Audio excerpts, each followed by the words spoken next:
Star Trek Starfleet Academy, Episode 4. And boy, was this a lot. It wasn't as bad as I thought it would be, because apparently the rumor mill was this gets horrible, which means there's an episode in the future that's going to get fucking horrible. I will say, though, this episode was pretty fucking bad. It wasn't as bad as I thought it'd be, though. Maybe I prepared myself for fucking Armageddon and got, a single meteorite strike. So anyway, it starts off with the Chancellor doing like a Chancellor's address, which should be done as a captain's log, because they're on the ship, they're not in school.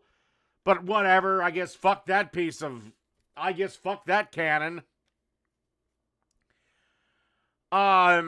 Again, the ship can just take off. Whatever. So the doc, once again, we still have the casual profanity in Star Trek. The doctor swears, and some fucking nerdy looking douchebag calls it out, and he basically says, well, I'm, 1,000 years old, so I can say whatever the fuck I want, fuck you. Which, the swearing doesn't really bother me, because human beings have always cursed. We've just chosen different words. Hell, 1,000 years in the future, fuck might have a completely different meaning. It might be Shazbot.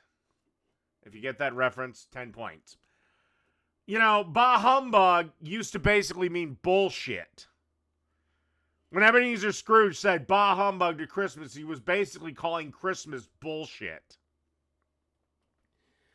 So anyway, the Klingon has a goddamn panic attack when he's attempting a mock debate against pretty boy Caleb. And of course, like every other fucking cadet, they have mommy or daddy or mommy and daddy issues. The entire Klingon empire the entire Klingon race is apparently damn near at the verge of extinction because Kronos went boom. But didn't they have an entire fucking empire to call upon? Really? That just fell apart? Okay, whatever. So after the sensitive Klingon learns his family may or may not be dead, we have a flashback to 16 months ago. And he's rebelling against his family because he doesn't want to be a warrior and yada, yada, yada.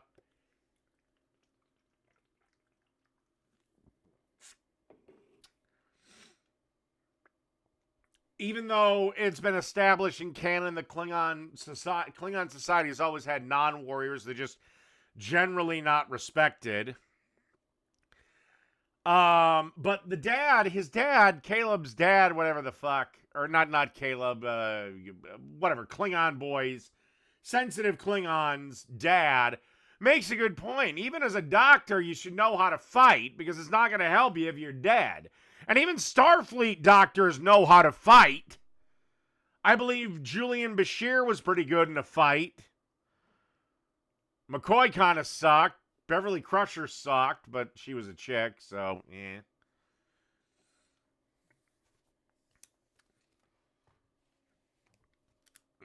The doctor was kind of useless in that regard, and I can't remember Phlox. I don't remember fucking Enterprise.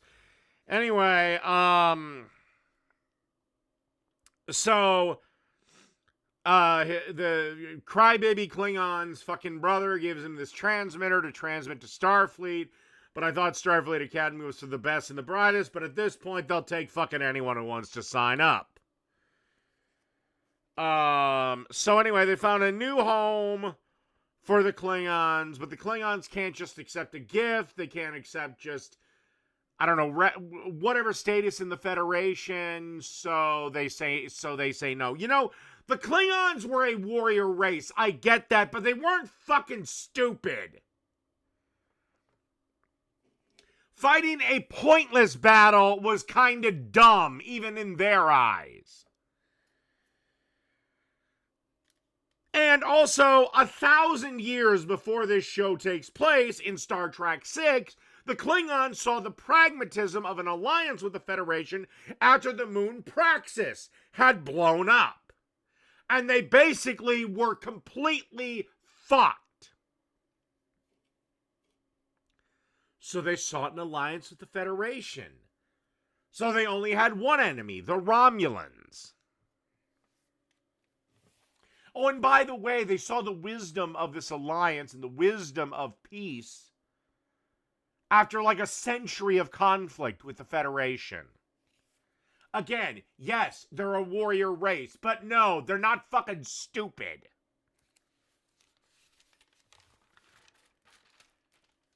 So anyway, you find out in this flashback that his brother had died from a poison blade due to a trade gone wrong, whatever. Even though they could have used some regenerator to save him or whatever. Again, I don't care. There's some lame-ass drama going on. We get a hint that we might have a sex scene with Holly Hunter's old fucking pussy. Thank God we don't. And somehow he thinks that his father and his parents abandoned him. The crybaby Klingon thinks his father and parents abandoned him. Of course, well, whatever. We'll get to that in a minute. Because he didn't kill some fucking birdie. And then it goes to he's in his room and douchebag McNeil, you know, the guy that always feels the need to be the best. They have like this moment where he tries to teach him some confidence, and honestly, from what I'm looking at it, it looks pretty fucking gay. I was half expecting them to start making out. And this is where it gets really fucking stupid in like the last half, where the commandant of the goddamned school and captain of the starship shows up to this debate thing drunk. What the fuck? Could you imagine, like, the only captain that I could possibly give away to showing up to the bridge drunk is either possibly A, Archer, because it takes place before the Federation. 2, maybe Kirk, but that's about it. Not even Janeway. And she was like 70,000 light years from the fucking Federation, so she could do whatever the fuck she wanted. She could have required all the male cadets to lick her fucking clit. So, the debate between Caleb and Jolly Dolly fucking crying Klingon ends in a goddamn argument, and the doctor sends them both away to think about what they want, or think about what they did. And again, then you find out that the fat Jem'Hadar chick had a Jem'Hadar dad and a Klingon mom. Well, one, how did you get fat? That's my first question. You're bred from 2 warrior races, and kind of physical fitness is a thing. But how are Jem'Hadar even able to reproduce? Why did the founders breed them with cock and balls? Why? They're not a sexually reproducing species. They're grown in vats. They're grown in test tubes. They're clones.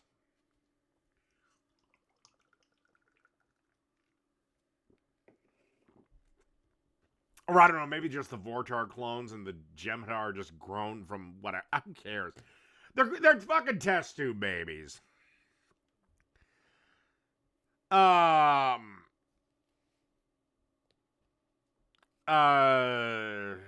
Something. So the Jem'Hadar lady explains that the dad deliberately missed the shot so that his son could pursue his path, yada, yada, yada. And in this scene, you see the crybaby Klingon actually crying. Which again, going back to Star Trek VI, canon clearly states Klingons can't cry because they have no fucking tear ducts. Also, the old Klingon that Holly Hunter brings to her room, he's white. Is he an albino? Because I thought all Klingons were brown, or various shades of brown. So the crybaby Klingon goes and has another shot at the debate stage, and he gives better ideas and solution than the 400-year-old captain.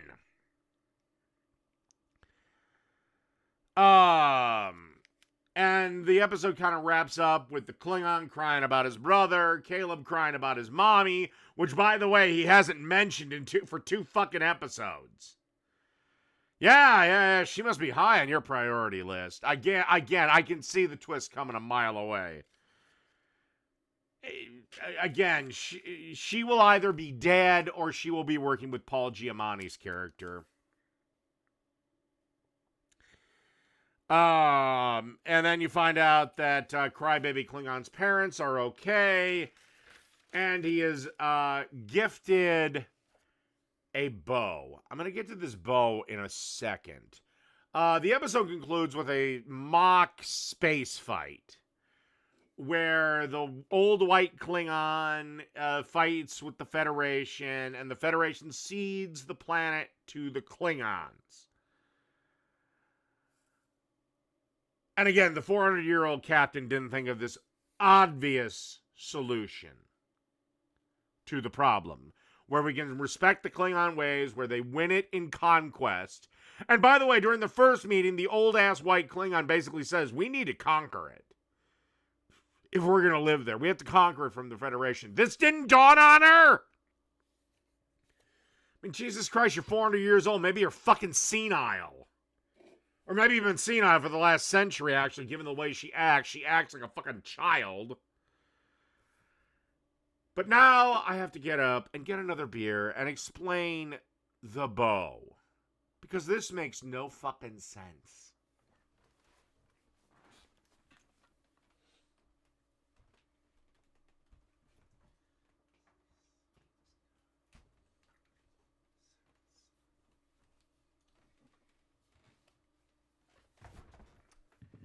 Okay, so the old Klingon leader presents the young Klingon with a bow. But he presents it to him, and the bow looks like a certain item that is canonical and kind of a big thing with the Klingons. Why the fuck is their big deal sacred weapon a bow when it should be a goddamned bat'leth?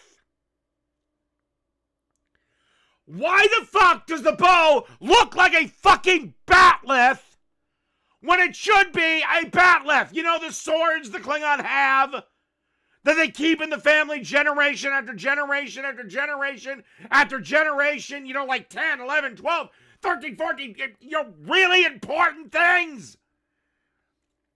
But no, now, for whatever fucking reason, it's a fucking bow.